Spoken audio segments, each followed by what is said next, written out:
حضرت ہم اس ابتدان میں چاہوں گا کہ آپ ایک ایسی بنیاد فراہم کر دیتے ہیں جس کے بعد بہت سے گوشے ہمارے سامنے آ جاتے ہیں، جس پر ہم اس کو بہت اچھی وضاحت ہو جاتی ہے۔ اصلاح معاشرہ کیوں ضروری ہے، اس حوالے سے جو اسلامی تعلیمات ہیں میں چاہتا ہوں اس پر کچھ روشنی ڈالیے۔ اعوذ باللہ من الشیطان الرجیم، بسم اللہ الرحمن الرحیم۔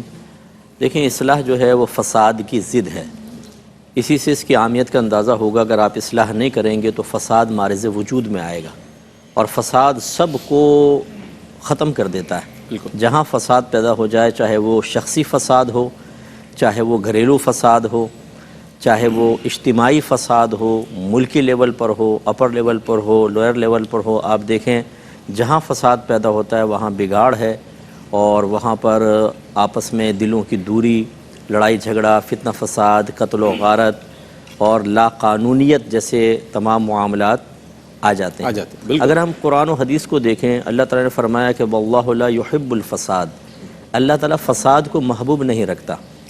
اجتماع ضدین محال، ارتفاع ضدین محال، اس کا مطلب ہے کہ اللہ فساد کو محبوب نہیں رکھتا، اصلاح کو محبوب رکھتا ہے۔ اس سے معلوم ہوا کہ اصلاح کی بڑی اہمیت ہے۔ پھر اللہ تعالیٰ نے سورہ عصر میں فرمایا کہ والعصر ان الانسان لفی خسر الا الذین آمنوا وعملوا الصالحات وتواصوا بالحق وتواصوا بالصبر۔ عصر کی قسم، تمام انسان خسارے میں ہیں۔ اگر صرف اتنا آیت کا حصہ لے لیں تو اس میں تمام انسان، جس پر لفظ انسان بولا جا سکتا ہے، سب یہاں مراد ہوں گے۔ اس سے ہماری عوام بھی ذرا سبق حاصل کرے کہ آیات کے ٹکڑے، حدیثوں کے ٹکڑے جو ہمیں پوسٹ پہ دے دیے جاتے ہیں، یا بعض اوقات سوشل میڈیا پر ایک ہاتھ میں قرآن دوسرے ہاتھ میں بخاری رکھ کر مختصر حصے بیان کر کے انہی سے استدلال کر کے باقی دلائل کو چھوڑ کر جب بات بیان کی جاتی ہے تو پھر گمراہی معرض وجود میں آتی ہے، اصلاح نہیں ہوتی ہے۔ تو تمام انسان خسارے میں ہیں، لیکن تین صفات کے حامل کو اللہ تعالیٰ نے اس خسارے سے باہر نکالا۔ الا الذین آمنوا، وہ جو ایمان لائے، ایمان سے مراد مکمل انہوں نے عقائد اپنے درست کیے، صحیح العقیدہ، وعملوا الصالحات، اور نیک عمل کیے۔ ان دونوں کا تعلق اپنی ذات سے ہے۔ پھر آگے فرمائیں وتواصوا بالحق وتواصوا بالصبر، صرف اپنی یا شیخ اپنی دیکھ نہیں، بلکہ وہ حق اور صبر کی تلقین بھی کریں۔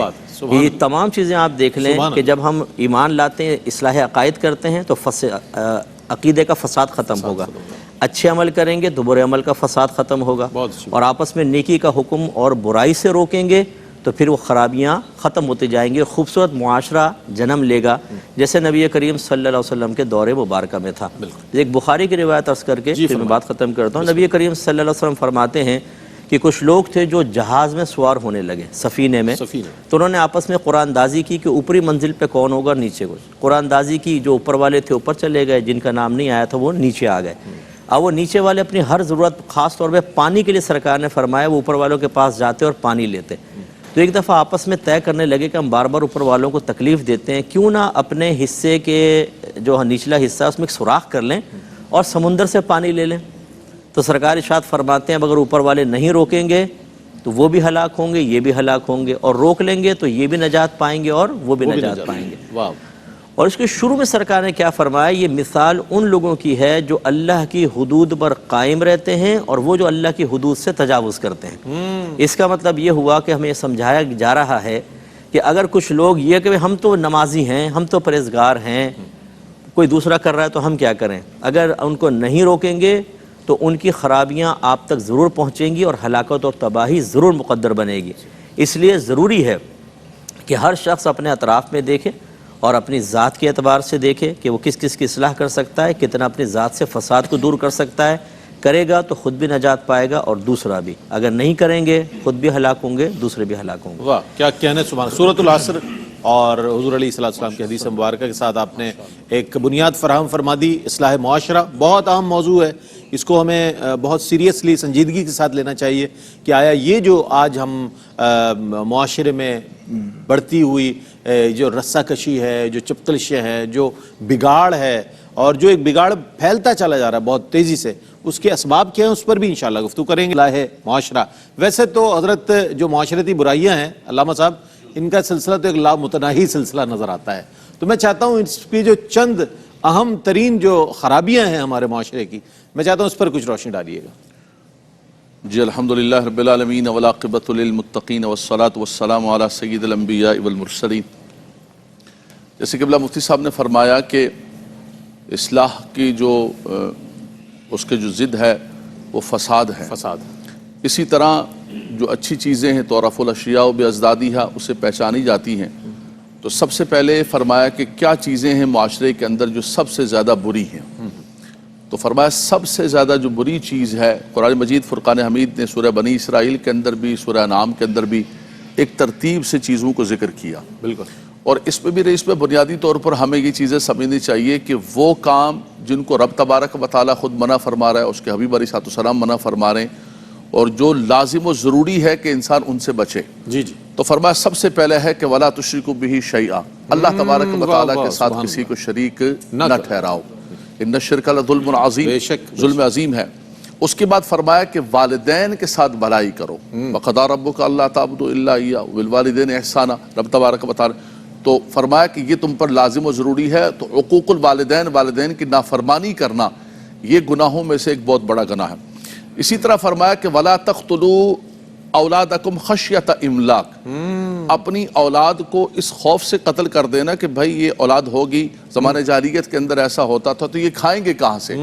تو فرمایا کہ نحن نرزقکم وإیاہم، ہم تمہیں بھی رزق دیتے اور ان کو بھی رزق. وما من دابۃ فی الارض الا علی اللہ رزقها ویعلم مستقرها ومستودعها، زمین پر چلنے والی ہر چیز کا رزاق اللہ تبارک و تعالی ہے. تو یہ اس بنیاد پر قتل کرنا اولاد کو. اسی طرح کسی کو ناحق طور پر قتل کرنا، ولا تقتلوا النفس التي حرم اللہ الا بالحق، فرمایا کہ جس جان کا قتل کرنا اللہ نے تم پر حرام کیا ہوا ہے. من قتل نفسا بغیر نفس او فساد فی الارض فکأنما قتل الناس جميعا، کسی جان کو ناحق طور پر قتل کرنا ایسے ہے جیسے ساری انسانیت کو قتل کر دینا. تو اولاد کو قتل کرنا، قتل ناحق کرنا، اللہ تبارک و تعالیٰ کے ساتھ کسی کو شریک ٹھہرانا، اسی طرح والدین کی نافرمانی کرنا. اسی طرح فرمایا کہ ظلم جو ہے ان اللہ لا يحب الظالمین، اللہ تبارک و تعالیٰ ظلم کو ناپسند کرتا ہے، ظالموں کو ناپسند کرتا ہے. اور ظلم پر اگر رئیس بھائی آپ قرآن مجید فرقان حمید کی آیات الحمد سے لے کر والناس تک میں پڑھنا شروع کروں تو آیات بتاتی ہیں کہ وہ قومیں تباہ و برباد ہوئیں جن قوموں نے ظلم کیا. اللہ نے ان کو نعمتیں عطا کی تھی، قوتیں عطا کی تھی، لیکن ظالم ہونے کی وجہ سے وہ قومیں صف ہستی سے بٹھا دی گئی. تو شرک کرنا، ظلم کرنا، عدل کو چھوڑ دینا، فرمایا امانتوں کے اندر خیانت کرنا. ان اللہ یامرکم ان تؤدوا الامانات الی اہلھا، اللہ تبارک و تعالیٰ تمہیں حکم دیتا ہے کہ جو امانتیں ہیں وہ ان کے اہل تک پہنچاؤ. امانتوں کے اندر خیانت نہ کرنا. وَإِذَا قُلْتُمْ فَعْدِلُوا، جب بھی بات کرنا تو عدل کے ساتھ کرنا اور نا انصافی اور ظلم نہ کرنا. اسی طرح قرآن مجید فرقان حمید میں رب تبارک و تعالیٰ نے فرمایا وَلَا تَقْرَبُوا الزِّنَا، زنا کے قریب مت جانا. یہ خرابیوں میں سے جو آپ نے فرمایا کہ بڑی بڑی جو خرابی ہیں تو یہ ترتیب سے رب تبارک وَلَا تَقْرَبُوا الْفَوَاحِشَ مَا ظَهَرَ مِنْهَا وَمَا بَطَنَ، فرمایا ظاہری باطنی کسی بھی اعتبار سے تم جو ہے وہ فوش کاموں کے اندر نہ پڑنا. ہم خطبے کے اندر ہی پڑھتے ہیں ان اللہ یامر بالعدل والاحسان وینہی عن الفحشاء والمنکر، ہر قسم کے منکرات سے، ہر قسم کے فوش کاموں سے. فرمایا اسی طرح رب تبارک و تعالیٰ تمہیں حکم دیتا ہے کہ تم نے جو ہے وہ یہ کرنا ہے کہ وَلَا تَقْرَبُوا مَالَ الْيَتِيمِ إِلَّا بِالَّتِي هِيَ أَحْسَنُ، فرمایا کہ مال یتیم کسی کا مال ناحق طور پہ بھی نہیں کھانا. یا ایھا الذین آمنوا لا تأکلوا اموالکم بینکم بالباطل، ناحق طور پر کسی کا مال نہیں کھانا. اور پھر اس کے اندر خاص تاکید فرمائی کہ یتیم کا مال، بے کس کا مال کھانا. ان الذین یاکلون اموال الیتامی ظلما انما یاکلون فی بطونہم نارا، فرمایا وہ اپنے پیٹ کے اندر جہنم کی آگ کو بھر رہے ہیں جو یتیم کا مال کھا رہے ہیں. اسی طرح فرمایا کہ کبھی بھی جو وعدہ کرو تو اس وعدے کی خلاف ورزی نہیں کرنا. وَأَوْفُوا بِالْعَهْدِ إِنَّ الْعَهْدَ كَانَ مَسْئُولًا، دیکھیں جملہ کیا استعمال فرمایا. ان تمام چیزوں کے بارے میں فرمانے کے بعد فرمایا کہ تم نے جو ہے کل ذالک سیئہ عند ربک مکروہ، فرمایا رب تبارک و تعالیٰ کے ہاں یہ ساری چیزیں بری ہیں، خرابیاں ہیں، تم نے ان خرابیوں کے قریب نہیں جانا. اسی طرح فرمایا کہ ناپ تول کے اندر کمی کرنا. وہ قومیں تباہ و برباد ہوئیں جنہوں نے ناپ تول کے اندر کمی کی. تو اگر اس کا ذکر کیا جائے تو بہت ساری وہ خرابیاں ہیں جن کو قرآن نے باقاعدہ ذکر کیا، اور جو آج جس نے ہمارے معاشرے کو لپیٹا ہوا ہے اور ہمارا معاشرہ تباہی اور بربادی کی طرف جا رہا ہے.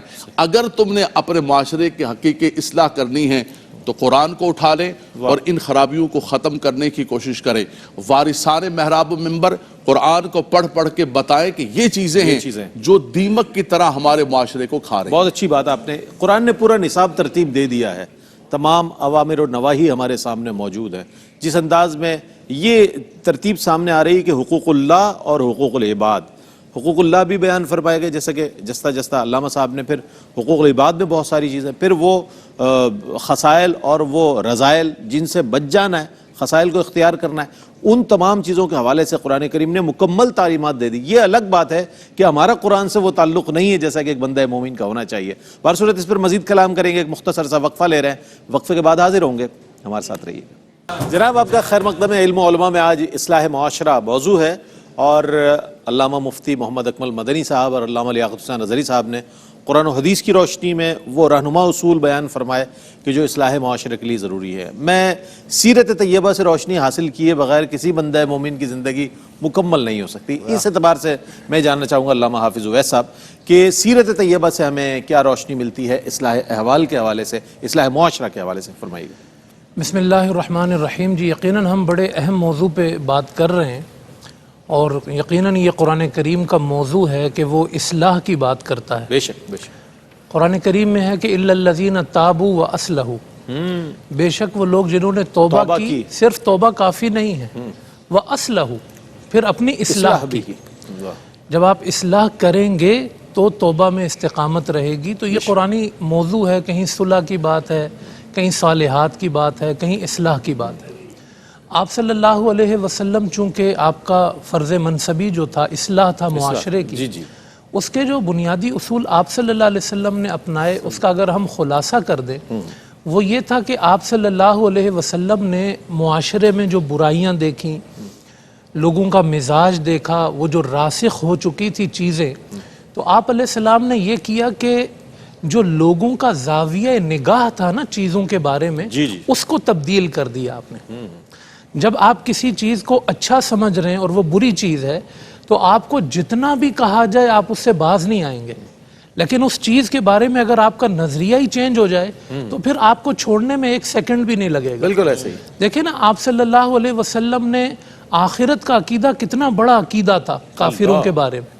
آپ نے جگہ جگہ مثالوں کے ذریعے اس کو راسخ کیا ذہن میں. ایک مرتبہ حضور گزر رہے تھے تو ایک مردہ بکری پڑی ہوئی تھی. آپ صلی اللہ علیہ وسلم نے صحابہ کو کہا کہ اللہ کے ہاں جو ہے نا اس دنیا کی وقت اس مردہ بکری جیسی نہیں ہے. اب وہ صحابہ کرام دیکھتے تھے کہ یہ دنیا کی وقت کیا، تو ان کو کچرے پر پڑی تھی. جی اب ان کو وہ آخرت یاد آتی تھی حضور علیہ السلام کی ان مثالوں کے ذریعے، تو عقیدہ آخرت جو ہے نا ان میں راسخ ہوتا چلا گیا.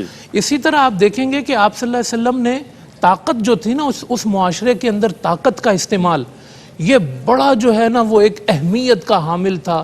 تکبر پہ جیسے ابھی بات کی گئی، حضور علیہ السلام فرماتے تھے کہ بھئی دیکھو پہلوان وہ ہے کہ جو لوگوں کو معاف کر دیتا ہے، وہ پہلوان نہیں ہے جو لوگوں سے بدلے لیتا ہے. تو حضور نے ایک دم نا معاشرے کی سوچ ہی بدل کے رکھ دی اس حوالے سے کہ آپ جو ہے نا وہ اپنی سوچ کو بدلیں کہ اچھا کیا ہے اور برا کیا ہے. آپ دیکھیں قرآن کریم میں جب شراب کو حرام کیا گیا نا، کیسے لوگوں کی ذہنی بنیادوں کو ہلایا گیا. پہلے اس کے بارے میں کہا گیا وَإِسْمُهُمَا أَكْبَرُ مِن نَفْعِهِمَا، بھائی اس میں نفع تو ہے، اب ظاہر ہے، لیکن کہا اس کا گناہ بڑا ہے تھوڑا سا یہاں.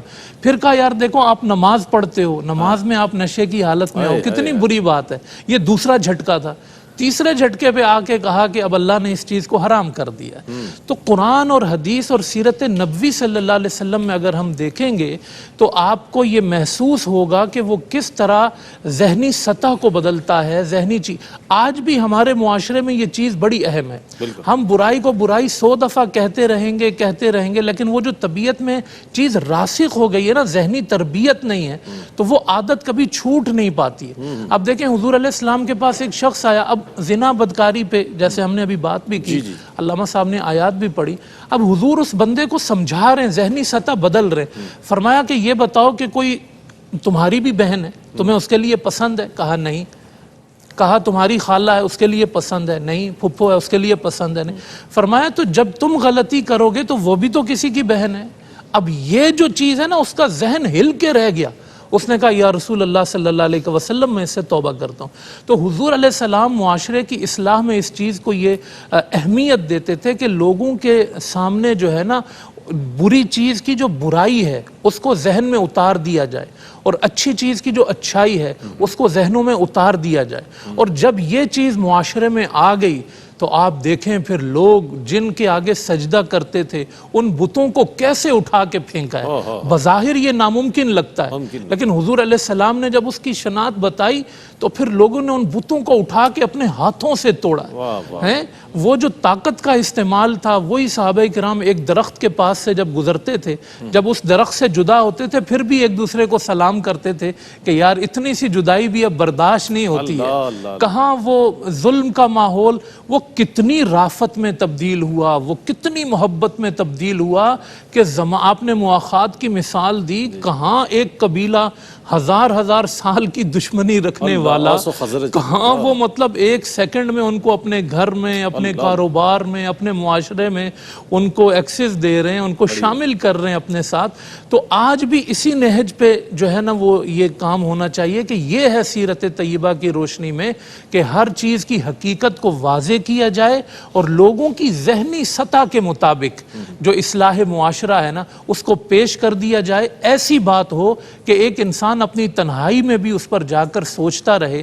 آخر میں بس یہ آیت اس پر عرض کروں گا کہ قرآن نے کہا ہے جو حضور لوگوں سے کہتے ہیں قل انما اعظکم بواحدہ, میں تمہیں ایک نصیحت کرتا ہوں ان تقوموا للہ مثنی وفرادا ثم تتفکروا ما بصاحبکم من جنہ. وہ جو حضور کو علیاذ باللہ مجنون کہتے تھے قرآن ان کو کہتا ہے میں تمہیں ایک نصیحت کرتا ہوں کہ تم یہ جو اجتماع میں بیٹھ کے یہ حضور کے خلاف بولتے رہتے ہو تم جو ہے نا ایک ایک اپنے تنہائی میں جا کے ذرا یہ بات سوچو مصطفیٰ کریم جیسا زیرک شخص مجنون ہو سکتا ہے؟ یہ دیکھیں یہ ذہنی سطح ہے.